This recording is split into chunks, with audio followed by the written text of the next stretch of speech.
Wow. That's all I have to say. Wow. And kudos to the best team, the Wave.video team, for that little intro. Each week they try to customize the music so that it fits the guest we're having.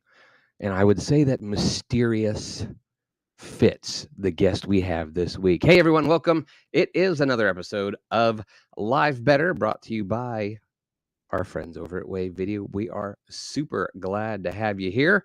Of course, we always go through our little housekeeping things at the beginning of every show, just little reminders to make sure you like us on Facebook, subscribe to our channels, click the bells, get all the notifications. You can go to our website, Wave.video, and sign up to receive email alerts. Not only do we let you know when we're going to go live next, but we also send you tips and tricks and different ideas that you can use in your digital marketing with some of the things that we offer here in the Wave.video tool. So make sure you click it. If you can click it, we want you to click it. Let's just keep it simple. That's the easiest way to do it.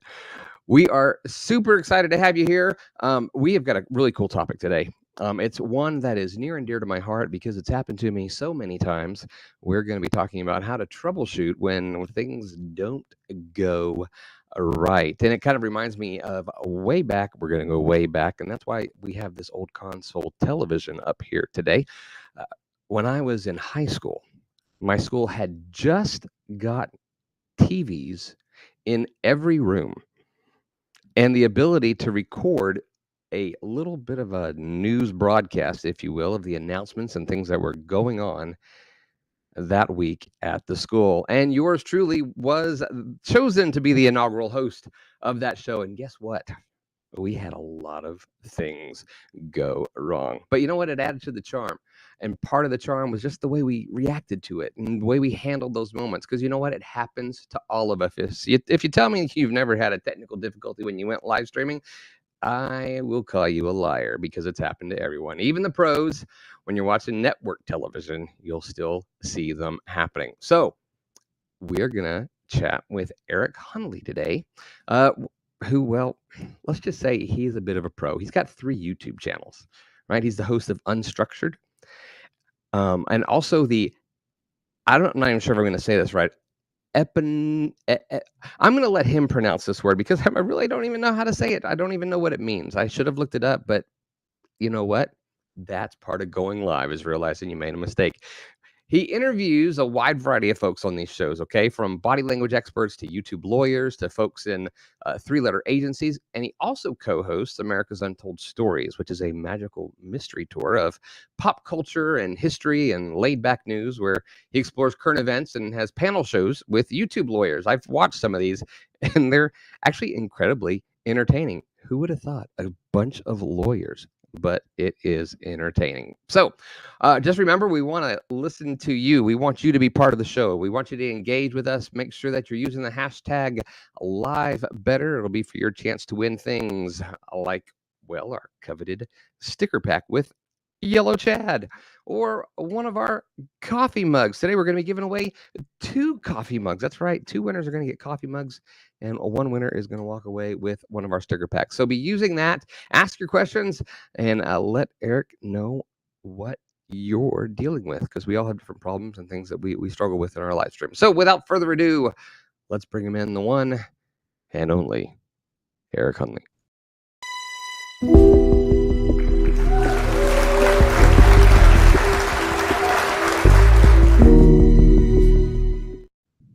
Wow, look at that. I'm near a real pro here. I don't even know what to do. I should go hide. A real pro. I don't even know what you're talking about here. I'm gonna talk about technical difficulties. I'm gonna slide over here and make sure that I don't have a message from anybody here, because Dimitri just, who's one of the founders of Wave, jumped into the studio here. So I'm making sure I didn't have a message I missed saying, hey, you're not doing it right. I don't know. You've got all the, oh my God, look at this. You got logos and everything. I've used the software. I'm like at the kindergarten level. I watch, catch little bits of it. You're like changing the circles around everything else. I put a bunch of reprobate lawyers on and make everybody a co-host, and then watch everything blow up. Yeah, no, I had a great time. I watched some of those streams where you did that, and one of the ones where you first introduced it, and they were just like, "Oh, I like this. Oh, bubbles." And then you brought another guy in later, and he was like, "No, I don't like the bubbles. No bubbles."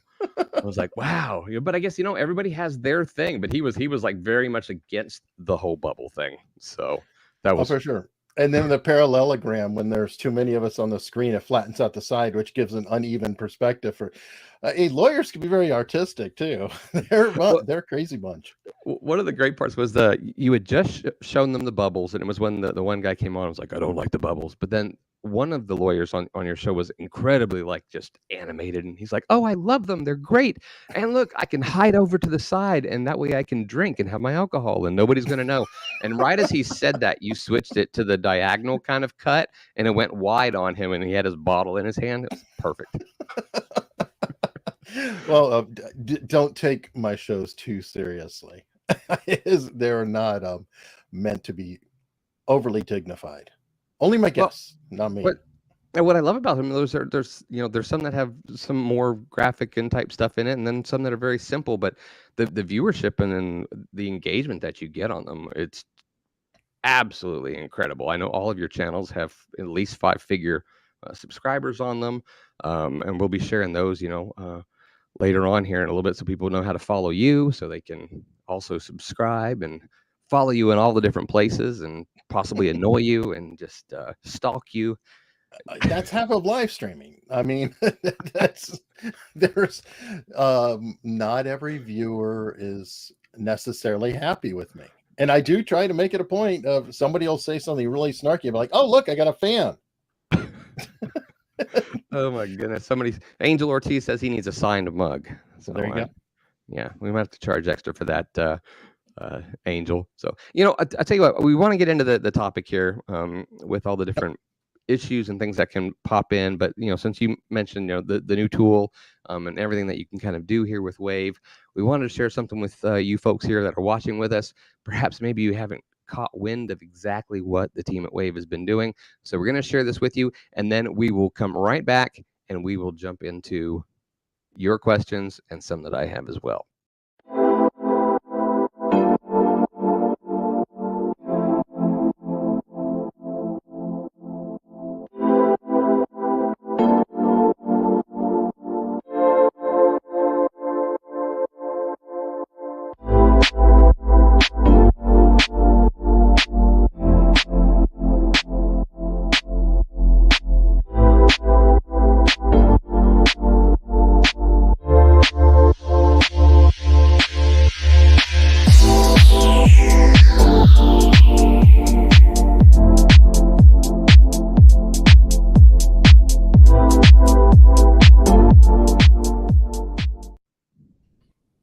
Well, there you go. I got moved. Hey. Yeah, we slid you over a little bit there. That's one of the cool things about the tool is like if you can picture it in your head and you can make the layout, then you can put people wherever it is that you want them to be. And it's just kind of a cool little deal for me, at least. So yeah, you see, it's a problem though, because I'm sharing this on my channel and now my audiences can go, "Okay, Eric, you're slacking. This looks really cool. What in the hell have you been doing?" So I don't know if that was such a great idea. Is this one of your people right here? Yep, probably. People who are saying it sounds like Andrew, it sounds like uncivil. Everybody's trying to figure out who's taking the drink. Yeah, that's my peeps. Oh, that's hilarious. I love it. So oh, by the way, Dimitri just said, "Don't worry, he just needed to check something." Okay. I was like, "Oh no, we're not live. It didn't go. Something's wrong. There's a bug." Because it's still kind of in the beta system, and things happen. I know you've experienced things happening. I make them happen. You make them. I'm not going to argue with that.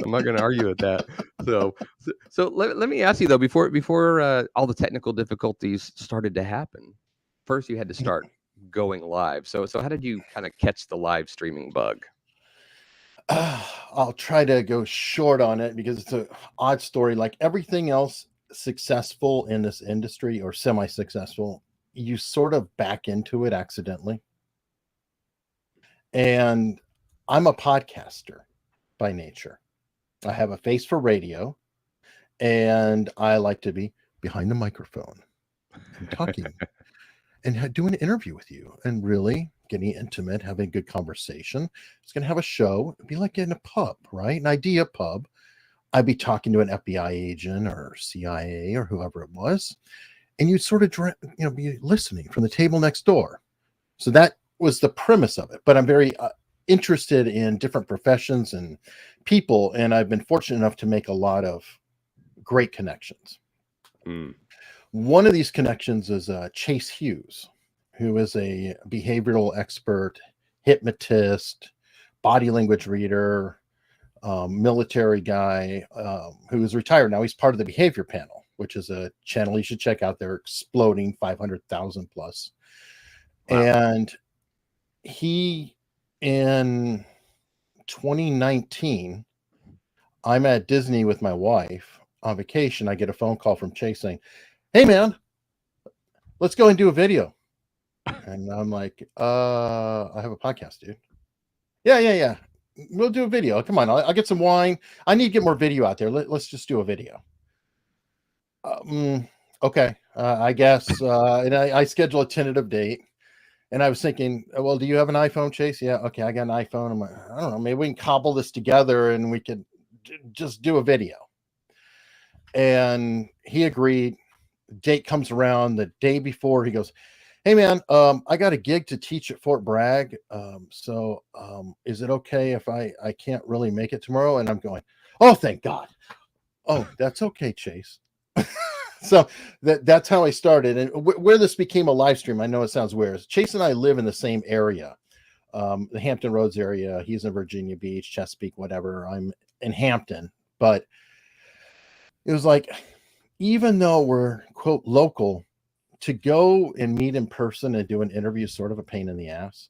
I know but I have a day job and things like that. So you have not only the time of the interview, which of course I'll love and enjoy, but then I've got the travel time, the setup time, the travel back time. So a 1 hour interview, you're looking at a 3 hour endeavor potentially or more. And that is tough because it's like, okay, I got the job, I've got to do things. And I thought, well, there's this live streaming thing that everybody's been talking about at Mid-Atlantic Podcast Conference where I just attended, and I met Russ Brand there and Joe Pardo, some people you probably know. And I was like, oh, I can try that. Maybe I could go ahead and give that a shot and just do a live stream.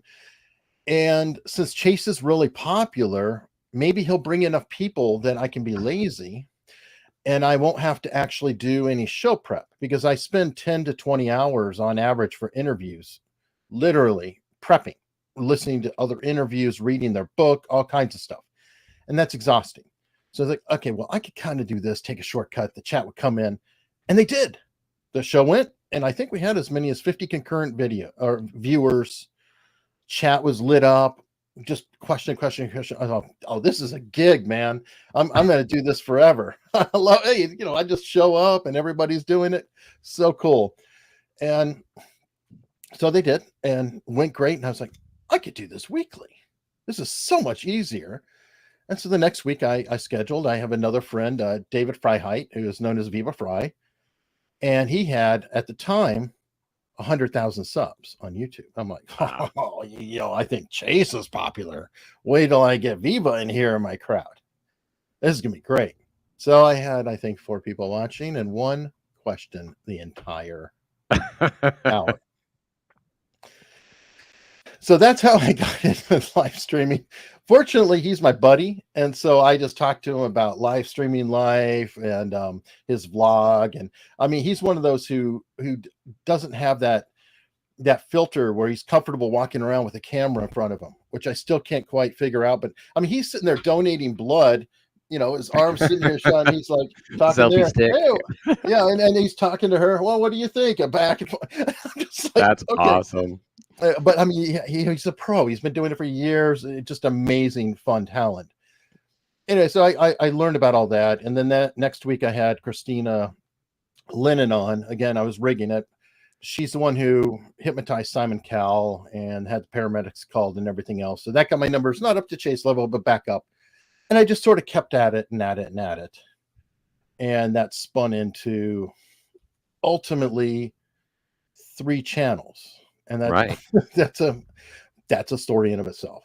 Right. Now, you say you did that whole thing, you had 4 people show up and you had 1 question. We've technically only had 1 question so far, and just to show you the quality of the people we bring in, J.S. Gilbert asked if the Mid-Atlantic Conference was on a boat or were you just bobbing in the water? So, You know what? There was a hurricane that year coming in, so it was close. It was close. And Ziggy says you sell yourself way short. So, Ziggy's a sweetheart. You see that thing behind me on the show right there, Layback News? Yep. Ziggy actually made that. Oh, wow. That's awesome. I have an amazing audience. Wow. And Nikki says Wave is set up well for social media marketing. It's clear how to use it. Impressed by the interface, which is, Dickie, I'm impressed by your comment because literally not 5 minutes ago you said you didn't know what Wave was. So super stoked that you're checking it out during the show here. So Jim Fuse also wanted to make sure that you knew he went to ODU. Very cool. Very cool. So three channels. You're doing tons of streaming. Obviously, things have gone wrong, but are there any specific stories or moments that stand out when this stream just crashed and burned? It's weird. I don't have that many of just burning like you're doing right now. So nice play. There you go. Yeah. Well played. Excellent timing. This one actually just happened really recently to me or to the stream, and it was kind of just a jaw dropper.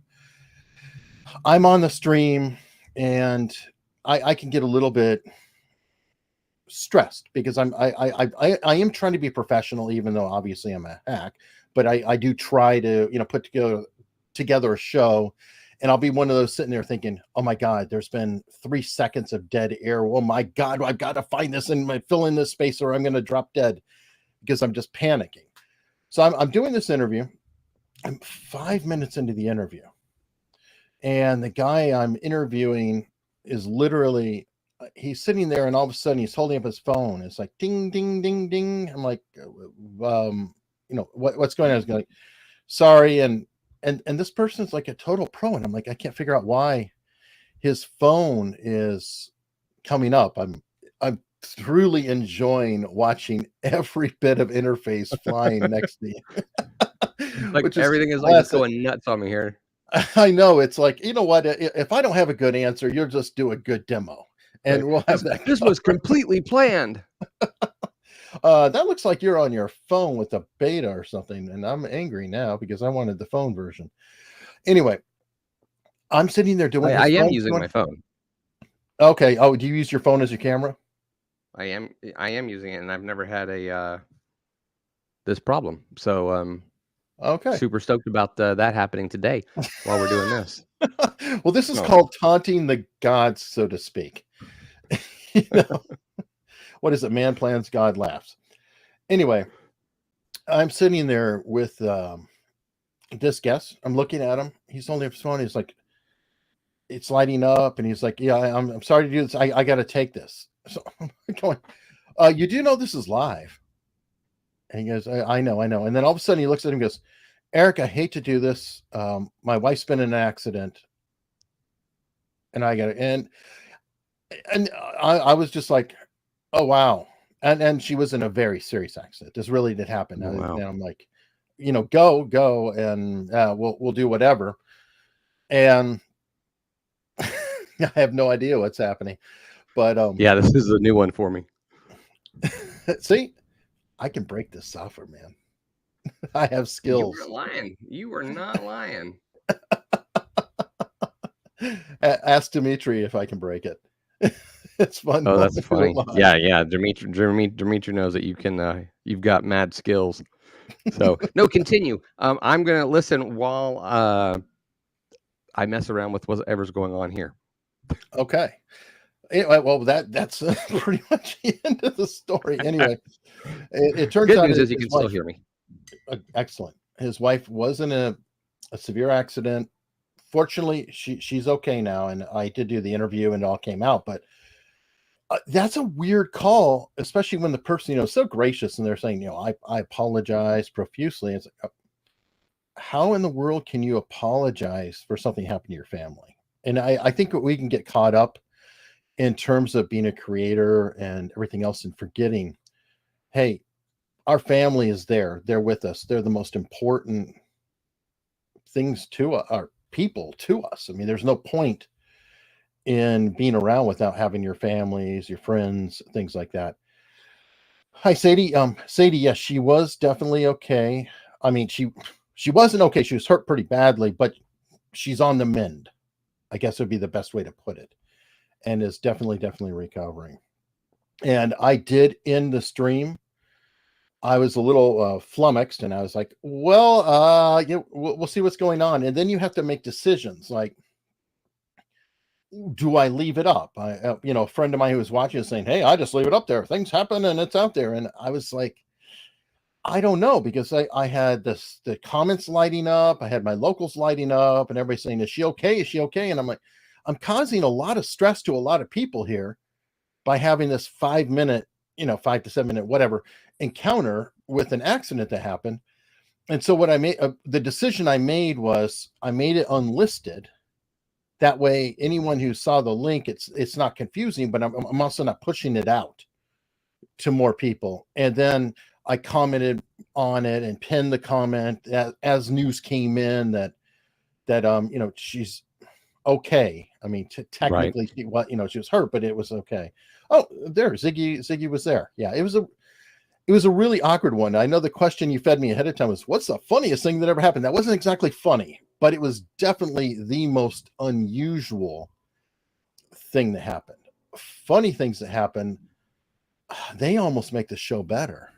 If you Yeah, who could have planned my camera going all wacky right as we start the topic? Exactly. and by the way, that's why this is live. What's one of the points of being live is you are in the moment. You have to absolutely be in the moment. And I think that when I started doing my show, because I also was recording interviews in addition to the live stream. So I was like, okay, well, I'm going to do my podcast that I'm recording also as video, and then I'll have a live stream. So 2 shows a week, one that's legendary. Thank you, Ross. You're the legend, Ross. I was like, okay, I'll have one live and then one recorded. The recorded ones just did poor numbers. And my podcast, not necessarily great numbers either. And the problem, I think, and I could be wrong, is that when I'm doing this live, even if I can't directly talk to people who are here or address every single chat, and I wish I could. You've seen my shows. I can't even get to all the super chats quite often, just because of the manic quality to it, and you don't want to interrupt the flow. So that's a really hard balance to deal with, because you're trying to get a show out, but the fact that I'm sitting here tap dancing, you're messing with your camera, I'm not sure what's going on. So do I take the chat? Do I take the next question? You're offline. Are you going to feed me the question? What's going to happen? This is all going on. And I professionally call that I'm spinning plates. That's a good description. And the cool thing about spinning plates, though, is my energy level is through the roof. It has to be, just to keep up with, oh my God, what's happening? What's happening now? So anybody watching this is not looking at me. I'm not bored. Hopefully they're not bored, but they're probably less likely to be bored if I'm in a panic, or I'm at least not bored. So I think that's what live adds, is it livens that atmosphere. Do you think the younger audience that might be here with us today even knows what spinning plates means? I think the visualization is so strong that, yeah, I mean, it just, 2 sticks and you've got plates on top, and you just keep going, and maybe have like one tied to your foot or something. I mean, there's some really talented people, but it is a truly manic situation, and hopefully totally true. I'm blessed that I have a group that kind of somebody's bringing comments up, and then they put stars, use the star feature to put them into the So I have with Wave, you can pop the chat out into a separate window, So I pop it out into 2 windows. So I have the full chat, but then I have one that just shows the starred ones. So I can just glance, and so I can see that Marissa was asking, you know, you mentioned that it takes 20 hours of prep, and she was wondering if that's changed for you. It has and hasn't. It's different prep now. It's a very interesting situation because I have 3 distinct shows, and I guess I'll go into that some because it explains different angles, if you will. Sure. When I do a straight interview, I will still take a lot of prep. And by the way, I said 10 to 20 hours, but it can be as many as 40. So let's go on the lower end. And I try to keep it down to the 10-hour mark or less, but depending on the guest. Like if it's a guest and I've interviewed a lot of body language experts, I know a lot of terms. Sometimes I'll look up a previous interview and then just check terms and different things and then compare and contrast. So the more you do it, the more familiar you are with the subject. And the more I can call, with a little bit of recall. I have horrible memory, but I'll recall previous guests saying something in the middle of the conversation. And I also actually do pay attention to what is being told to me at the time. So the craziest part about my obsessive research is I would have notes that, like with Jordan Harbinger is a good example. I think I had 200 or 300 lines of notes. Just wow. And we got canceled and everything else. And after all this time, I figured out the whole angle of the interview and flipped it on its head and then wrote the last notes in. A lot of times I will do copious research and ask 2 questions out of the entire thing. Sure. And the only purpose of all of that is that I get to know them and their body of work. So when I actually appear with them, it's like I know them and they know me. It's a weird thing I do, but I quite literally will listen to them, audiobook or interview as close as I can to the interview itself or just in time preparation. So as soon as I start talking to him, I was just talking to him, like during lunch. I was just hearing their voice. I'm already comfortable. We're here. And that helps them feel better. So that's an interview. So then it's a good point that you bring up, because actually, I was watching some of your stuff this morning, right before we came on, and knowing that you had 3 channels and you do this stuff with attorneys and lawyers, I could have come in a little bit more on edge, a little bit more stiff, and had the camera thing that happened to us happen, and it possibly freaked me out, because if I hadn't been aware of the fact that I'd seen your show and I'd seen you goof around with these guys, moving the cameras around on them and having fun and doing that kind of thing. So I that's a great point that you bring up, because it relaxes you and you have a better idea of how to come in to talk to that person.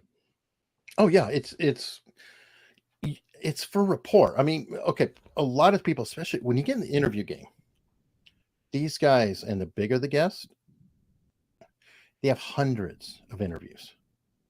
Hundreds. How do you break through the noise? And I will confess, at first, I was trying to be their buddy. I was trying to be, be all end all for the guests, to be cool to them, because I wanted to talk to cool people. I'm just a schlub. I don't know who the hell anybody is. But wouldn't it be amazing? Then I came to realize that they're also relevant, but the audience is relevant.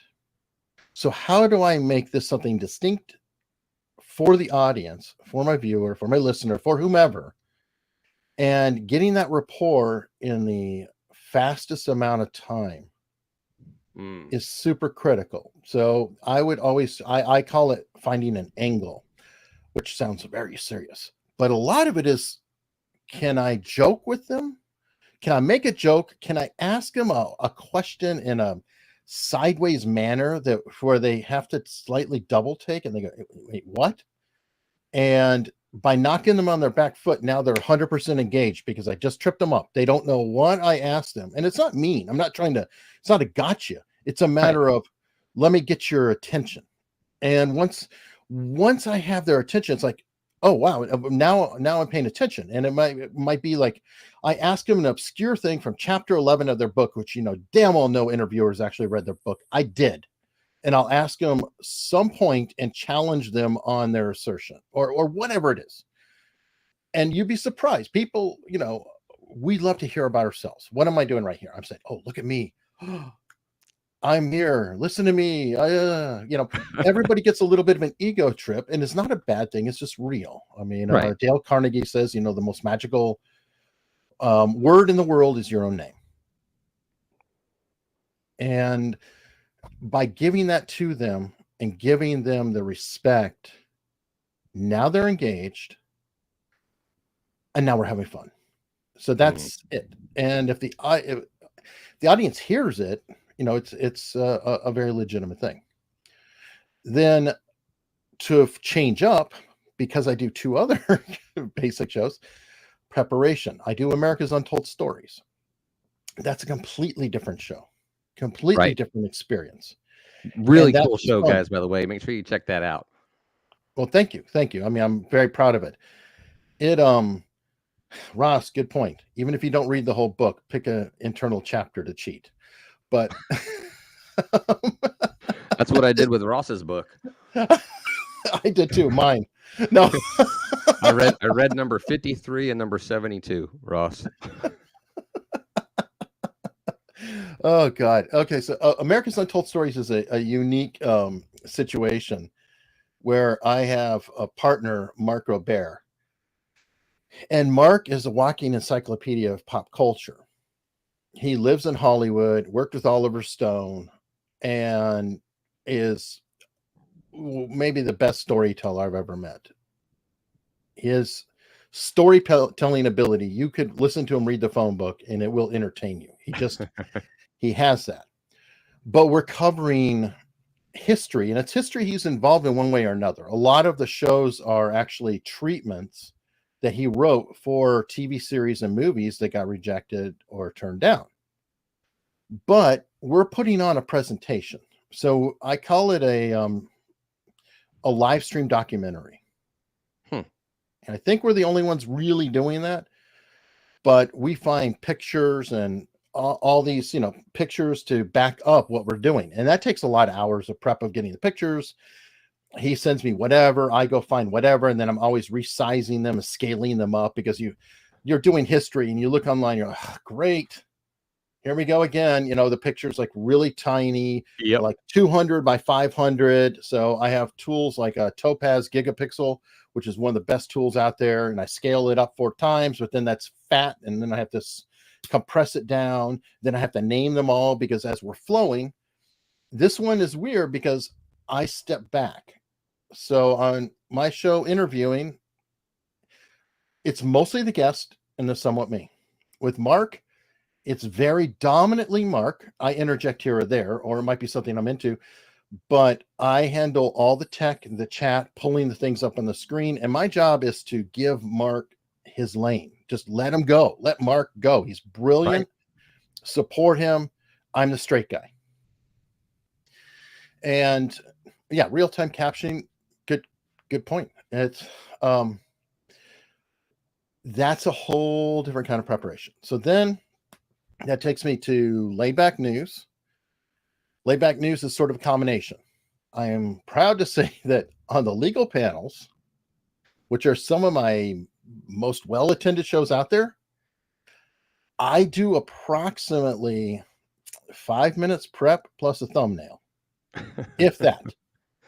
Sometimes I don't even get that much, but I do get the thumbnail. I put more effort in the thumbnail and the invites and getting the people on than I do in the show, because I invite dynamic, amazing people, and I let everybody just go at it. And that's on the legal panels. And you've seen it is manic. I don't know which way we're going to go. And it's quite deliberate. And so I literally am like, okay, let's have fun. I don't know. Maybe the camera will blow up. Maybe we'll do this. Maybe we'll do that. And as we fly, I have all these minds. It's like, how can I not be inspired to think of something on the fly? Everybody does. And it could get a little bit, we'll talk over each other's stuff. I mean, go put 8 people in a room and see how it goes for you. But that's fun. And again, energy level. Crazy. Well, I'll tell you what, I'm watching the comments coming through here, by the way, and your fans who are here today, they obviously adore you and love watching what you do. Either that or, there was a handful of them that you bribed or paid to come I know. in here I got a hell of a debt going. Jesus, I don't know what I'm going to do here. So let me ask you, just to kind of bring us back a little bit to what we were talking about today with all these shows. Are there maybe like a top 2, 3 things that you've seen typically if something's going to go wrong technically on your shows, that's the thing that's going to happen? Geez, sound is probably the number one thing that I have problems with. And it is continuously frustrating. Everything from their refusal to wear headphones and the echoing. So there have been shows that I will notice I'm cutting in and out, where I'm muting myself in between and trying to time it out better, because damn it, they're not going to do this. And Thank God, by the way, I was like, there's no way that just this happened again to us. No, but yeah, I literally, it's like you get that stupid bleed going, and my audience, and I sit there and I'm looking in the chat, it's like echo. I'm like, I know it's a boomer. Come on, what do you want? I'm with a boomer now. Anyway, so I'm literally hitting the mute button on myself, so that way it hopefully won't echo back. But of course, it's me talking, so then I'm trying to mute them, and I'm like watching very carefully. So I'm like saying da da da da da da, run online and unmute. Okay, go. And that just horrible sound is very, very frustrating. So I'm trying to adjust the levels and everything. And believe me, I'm in the Wave group. I probably write more about saying I want a soundboard, all the equal levels. We'll be watching something. This happens on legal panels, and everybody comes in super hot. And meanwhile, the courtroom in the background is and then the next person said, and it goes just and that's jarring. It's painful to the ear. So sound. And by the way, did I say that sound can be a problem? I wasn't listening. I couldn't hear you. Okay. Well, just in case you missed it, sound could be a problem. I'm constantly getting the rainy window video. That's kind of a whatever. A lot of it is a sort of hoping and praying, and then maybe the sound will, as long as the sound's okay, it's sort of like, yeah, what am I gonna do about that? I very, very seldom kick people off or do anything. I try to never interrupt the flow. It's like that. It's that obsessive, and also that need of, don't leave me here all by myself. No. but bringing that up, then what are the steps that you take? What do you do when those things happen? How do you troubleshoot it without it interrupting the flow? First off, do it before the show if you can. Second of all, just talk about it, with the chat and everything else, because I feel like they're in it with you. So the first thing you should do is never hide the ball. Be very open. So like if I dropped a piece of research or I make a mistake, I will go out of my way to, no, I was wrong. He didn't play this character in the movie. It was somebody else, because the chat will help me out. I'm always watching the chat. Or, yeah, there's a sound issue. We're working on it here. What do you guys think? And then bring the chat into it. I always try to recruit the chat to help me and help the guest and help the chat. I mean, we're trying to make it a better experience. We're all here together. So that's really the biggest step I can is to be transparent, whatever it is. Like when you had that there, I'm like, oh, that looks like your phone, or what? I could have been going da da da da da, and I could have ignored it. So there's two ways to choose it. When it goes wrong, I could ignore it, and then everybody's going, wow, what's going on? Well, I'm here too. What's going on, dude? What's happening? Absolutely. It just makes it again, this is now from something terrible to something kind of special and unique. Yeah. No. Oh, what is we got here? Somebody's getting pops. I don't think I don't know if are they talking about us or if they're. I'm not sure. Let me see. I think maybe that they're having it on their own. Oh, okay. Yeah, that's one thing. I don't have a sound treated room, I confess to everybody, but I do have a very solid dynamic mic, and I know how to get up on Yeah. it. You know, it technically, if I was doing the podcast, I would literally be talking like this. Sure, absolutely. Yeah, I don't have a sound, all that. Yeah, same. So, and it's funny though, because so the average Joe or whatever, though, I'll get comments all the time. I love the way you sound when you're on your show, and it's like, man, and I'm just like, I got a mic and a mixer. I don't have all the crazy things that other people do, but so not everyone notices things that people who do this all the time would notice. But I like what you mentioned though about engaging, getting the viewers engaged when problems happen, because at least in my experience, a lot of people they're afraid of live streaming. They're what are people going to say? What are they going to think? I've always found that the audience and the people viewing, they're on your side. They're rooting for you. Have you experienced similar? Yeah, I mean, well, they're here. Look, we have Dickie telling us that there's sound issues, and Ziggy saying pops in the audio. So I don't know. That might be a streaming issue on the other end. Everything sounds smooth to me coming from Chad, and I think I sound smooth to him. So both our connections are up. I'm a gigabit. So that's where it gets really confusing. It's like, okay, so is this a server bandwidth thing? I don't know. I guarantee Dimitri's going to be looking at this later, though. Oh, absolutely. Yeah, what's our sound? Let's get that playback. Oh, there he is. Look, boom. See, that's why I do this. I find issues. It's a magical skill. I can't help it. For those who don't know, who are part of your community that maybe aren't in the Wave community, we want you to check out Wave. By the way, we'd love you to join the community. Dimitri is one of the founders of Wave, and he's here watching the show. And just as he responded to Dickie's comment and observation that they're looking into it, I think Eric, correct me if I'm wrong, but when you've had issues or there were things that you wanted, or like you brought up the super chats or whatever.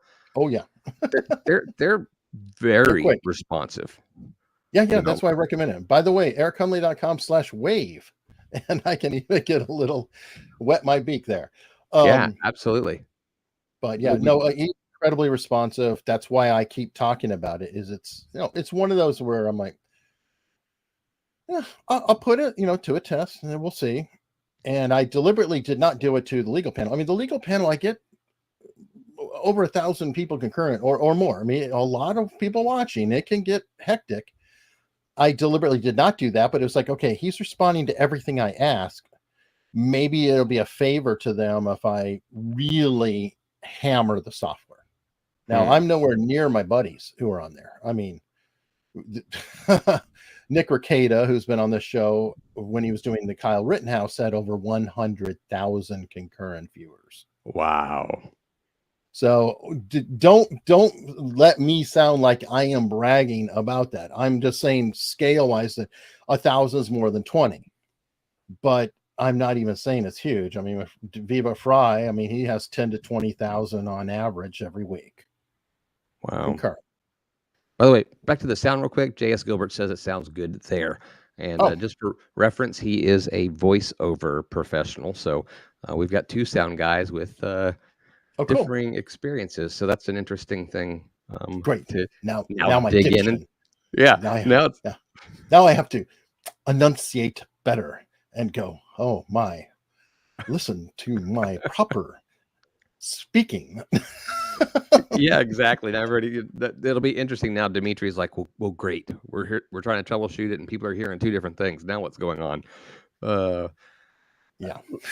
Now, you talked about guests. You talked about, hey, boomer, put on your headphones and those kinds of things.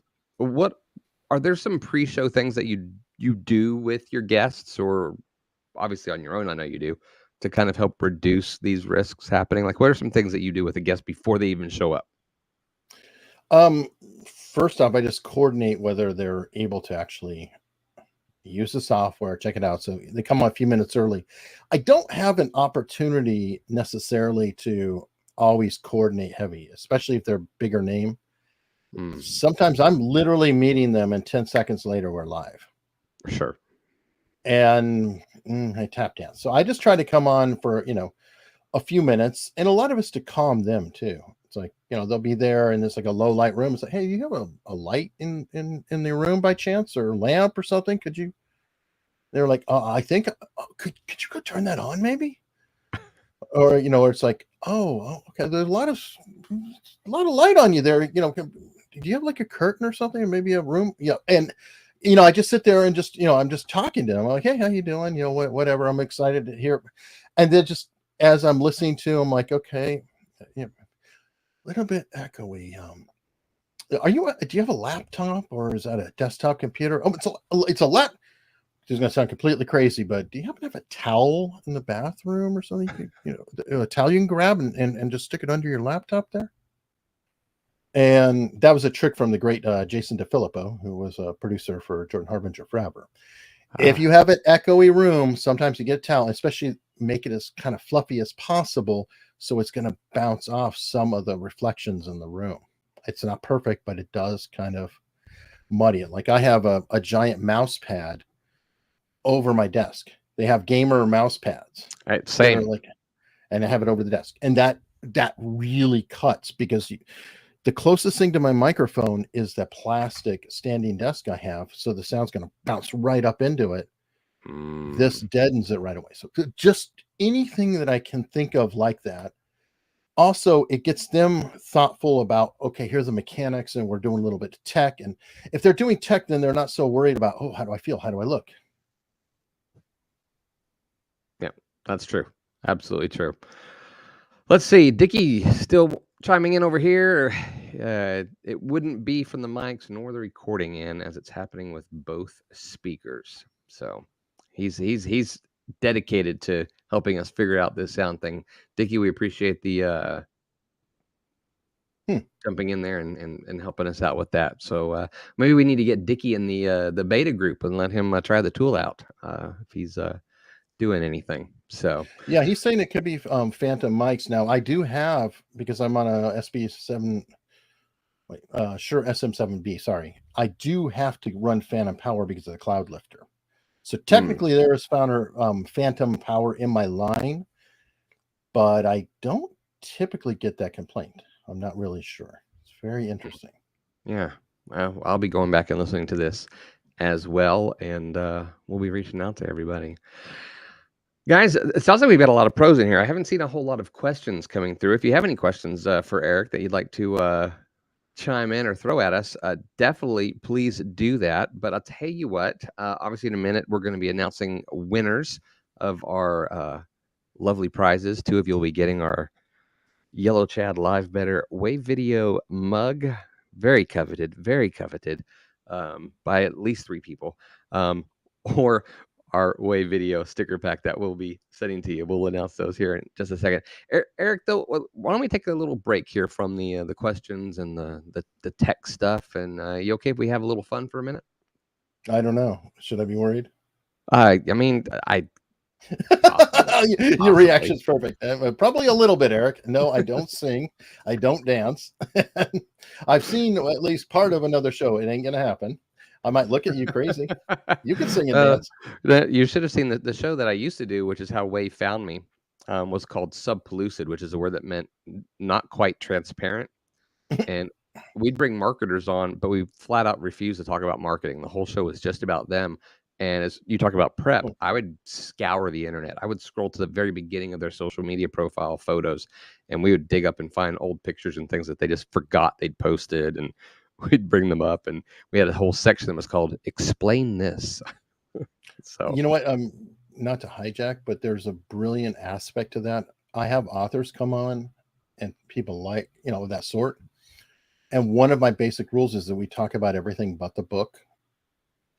Like we talk about their career or why they did it, especially like an agent, they wrote a book. Now, if it's something directly related and it's in the book, okay, that's cool, but it can't be pitching my book says, my book. It has to be something of value to the viewer. And ironically, these authors sell a lot of books because they keep wanting to come back on. So what you're doing with the marketing, they may not even realize it, but by the fact that they're not allowed to do any marketing means that you're building a trust with them as a person. And if they want to actually market, well, you might actually trust them. So it's an interesting point. Yeah, no, I agree. And they talk about that stuff all the time. And that was the chance for them to like, look, let's just unwind and let's just get to know you. And they've always had a great time with that. But that being said, we're going to have a little fun right now. So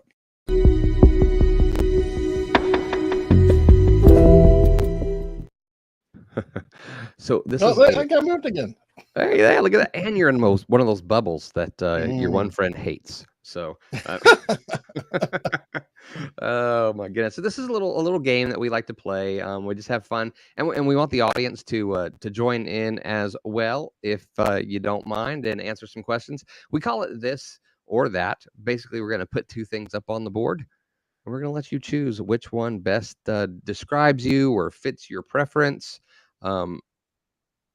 Maybe there'll be some follow-up questions if I feel like, you know what, I feel like there needs to be some explanation. We'll see where it goes. So you ready? Sure. All right, here we go. First one. Smile or eyes? Context. What draws you in? Who's Eyes?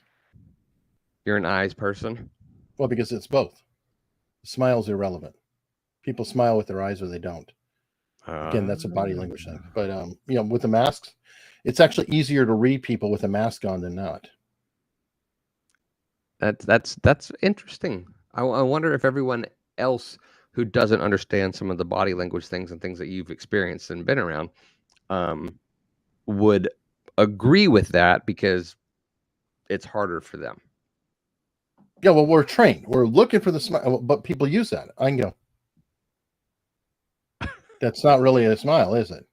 But you know, if I'm and eyebrow flat, I mean, you can just tell. I mean, they've done jury studies, everything. And I have a friend who does body language and face reading, and she talked about this study. I was like, yeah, people with the mask on are easier to read, right? And she goes, well, yeah, that actually was the study.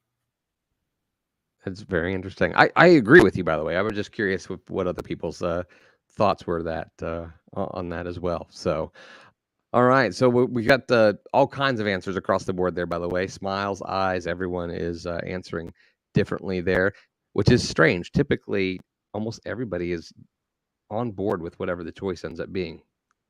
So ironic. So, all right. Are you more of a horror or a comedy kind of guy? Neither. Maybe I'd lean slightly comedy, but I both are too much. I prefer to find the humor in the moment, kind of like the panels or whatever. I'm a twisted person in the sense that I like a lot of comedians' podcasts. Sure. But I don't like their acts half the time. And the reason is, and it's similar with horror, okay? Horror's over the top. Comedy's over the top. I like it when a joke is accidental or a joke is natural or it comes in. I don't like scripted or forced. So it's a weird situation. And if I'm watching like a Rogan or whatever and his buddies, I'm laughing at the moment, where half the time the joke they're funny, half the time they're wrong. But it's all natural. Again, it's live. I like that live aspect of it. So if I have to choose, you know, because it's either or, I'm going to say comedy by a nose, but I don't really care for either. Well, that's fair, and I agree. I like the podcasts. I like the banter and the things that come up in the conversation that are funny in the moment as well. And if I have to pick one, I'm going comedy. I just never got into the whole horror thing. So everyone seems to be on board with the comedy as well. So we'll move on. Money or intelligence? Intelligence. Again, the context. No, that's we're not that deep of a show. Okay. Okay, fine. I'll go with intelligence then. This is a very shallow kind of thing that we do here. Okay, hide and seek or an obstacle course? I know we asked the tough questions here. Yeah, hide and seek. I'm a little too lazy for an obstacle course. Like I've done running, and the idea of like doing a Spartan race, or a bubble race, or them throwing mud or junk or anything on you, or jumping through. No. So I'm kind of like, I'm more like, you hide and maybe I'll seek. Maybe I'll seek you. So you want to be the seeker, and you're just like, everybody go hide, and And I'll be in a lawn chair. Yeah, I'm coming to find you. That's funny. Yeah. I'll be right there. Yeah, I almost there. I see you. Quiet. That's funny. Oh, Phoenix says obstacle course. I'm with you. I've seen my friends who post the pictures of the mud slinging Spartan deals and stuff, and I'm just like, no. There've been moments where I'm like, man, I really need to need to use the restroom. It's like, oh, it means I got to get up. Yeah, the obstacle course is a plane flight in the middle seat. Exactly. Oh, and Ziggy says that you are his spirit animal. Okay. Whatever that means. All right, last one. Ketchup or ranch? Yeah, ketchup. Across the board? Well, okay, I like ranch on a salad, but the idea of ranch on fries is disgusting. The idea of ranch on a burger is disgusting. So it's like there is a place for it, but then again, ketchup on a salad would be disgusting. So it's really a hard call. So Right. I'll just lean and say ketchup, probably because I prefer the unhealthy foods versus a salad. And so it'll just, naturally float to the top. My food choices lend themselves to ketchup as the answer, because they're fried or they're fatty. So yeah, hot dogs, hamburgers, you can, if I shove a salad down, maybe I'll bury it with ranch or something too. But that's disgusting. Ranch flavored ketchup. Something should not be combined. It's like years that they do the toothpaste with weird flavor. It's like, I do not want bubblegum toothpaste. I can't stand the bubblegum stuff from the dentist. It's just disgusting. It's like anything outside of a mint. Why does the dentist always use that? Why is that? Why is the dentist always the bubblegum flavor? I think it's because they had but why an for overstock. adults? They probably had an overstock or an overrun. They thought it was going to go off, some moron that came up with it. And now, like 20 years later, they're still going through the warehouse. That makes me feel much better about my next visit to the dentist. Can I see the manufacturer date on that bubblegum toothpaste you're using, please? I'm sorry, I can't understand you. Your mouth is pried open. Why does it say it came from a GI surplus? Exactly. That's funny. Oh man, I'll tell you what, Eric. I appreciate you coming and hanging out. I appreciate everything that you've been helping with the Wave tool, and sharing feedback and ideas, and sharing it and testing it, and then being willing to come and spend some time with us today. I think everybody would agree. We definitely would love to get you back on here, and dig more into the interviewing and the body language and those kinds of things that I can tell you're very passionate about and have tons of experience, and I think all of us could really benefit. One of the people in the chat is Sadie R., who's the Prime Minister of Behavior, and she actually does the behavior panel stuff. Just a hat tip to her. How do you become the Prime Minister? Is that like an elected position, or they elected her? Wow. Congratulations. She said this conversation made her very hungry. So you're welcome. I don't know what else to tell you. Dickie's hungry as well. So apparently we made everybody hungry. Lunchtime. So yeah. So hey, later on, let us know. Come back and let us know in the comments what you ate and if you put ketchup, I guess, or ranch in it. But I'll tell you what, Eric, to just a way of saying thank you, we want to give you a chance to plug your shows, plug whatever you want. So we came up with a little deal. Since it's Wave.video, most people have like their elevator pitch, but at Wave, we're in the water. And so we decided we'd come up with something different, and we have the Submarine pitch. So in a moment here, we're going to put you in a submarine, and do I get bends? When it started, possibly, depending on how fast we come back up. When we start to go under the water, your time starts. For you to say, it's your time. all the way until we come back up to the surface. A lot of people make the mistake. They think that once we get to the bottom, that's the end, but you have all the way until we come back to the surface, okay? Okay.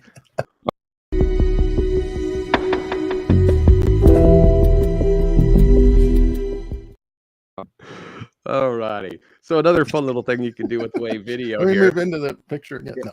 Slide in. Now, just so you know, if anything does go wrong, I will be right here as kind of your safety valve. So I want you to know you're not alone. Here we go. All right. EricHunley.com.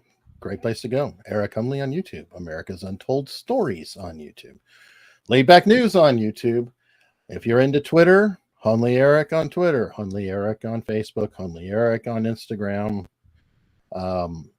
Anywhere you want to follow me. If you want to follow me, you can always look up at Google and just type in Eric Hunley. I guarantee something will show up.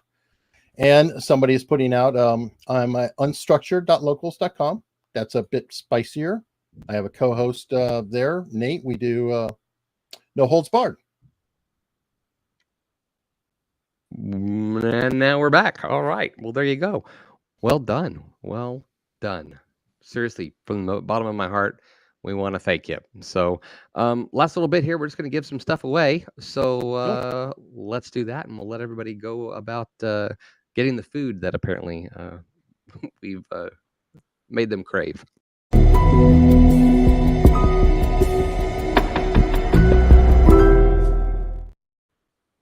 All righty. Here we go. The lucky winners today. First of all, coming in third.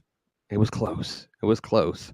We're going to be sending you our lovely sticker pack here, Wave.video. You can do whatever you want, but we always like, if you're going to use the yellow Chad one, send us a picture, use the hashtag yellow Chad, and show us where you stuck me. It's always awkward for me to even say that because, trust me, I'm really nervous about where those pictures are going to show up. So, all right. So the two winners of our mugs today are J.S. Gilbert and Dickie. So congratulations to you guys. We will be sending you one of our Wave.video coffee mugs. Just reach out to Yulia at Wave.video. They'll bring that up on the screen, and they'll put it in the chat for you as well. Email her, and we'll get your address, and we will ship that out to you. That being said, one last time, thank you, Eric, for hanging out, and hopefully you'll agree to come back and hang out. Sure, sounds good. Sounds good. All right, guys. Until then, we will see you in the community, and we'll see you next Wednesday. We'll be here like we always are at noon Eastern. Next week, we've got Joey Garrity is going to be joining us, and it's an episode you're not going to want to miss. So make sure you're here so we can all learn together how to live better.